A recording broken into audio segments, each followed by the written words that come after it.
আজকে অন্যরকমভাবে একটা বেগুনের ভর্তা বানাবো। বেগুনটা কেটে লবণ মেখে রেখে দিয়েছি। এদিকে আমি শুকনো লঙ্কা কিছু তেলে ভেজে তুলে নিয়েছি। এবার বেগুনগুলো সব তেলের মধ্যে দিয়ে কিছু সময় ঢাকা দিয়ে এপিট ওপিট করে লাল লাল করে একটু ভেজে তুলে নেব। ভেজে তুলে নিয়েছি। শুকনো লঙ্কাটা লবণ দিয়ে ভেঙে নিয়েছি। পেঁয়াজ কুচি দিয়েছি, ধনেপাতা কুচি দিয়েছি আর টমেটো কুচি দিয়েছি। দিয়ে বেশ ভালো করে চটকিয়ে মেখে নেবো এগুলো। তারপরে বেগুনের খোলাগুলো সব তুলে ছাড়িয়ে নেব। উপরের খোলাটা বেশ শক্ত শক্ত হয়ে যায়, তার জন্য তুলে বাদ দিয়ে দেব।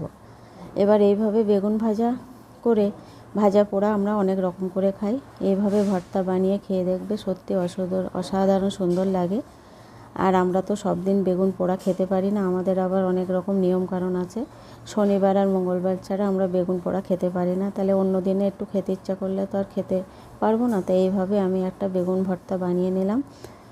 এবার মাখানিটা বেশ ভালো রকম করে নিয়েছি, একটু কাঁচা তেল দিয়ে রেডি করে নিলাম। কেমন হলো আমার বেগুন ভর্তা মাখাটা কমেন্টে জানিও। ভালো লাগলে লাইক কমেন্ট শেয়ার করে দেবে। রেডি হয়ে গেছে আমার বেগুন ভর্তা। এবার খাবার পালা, চলে এসো সবাই মিলে একসঙ্গে খেয়ে নিই। আমি এবার ভাত বাড়তে যাব।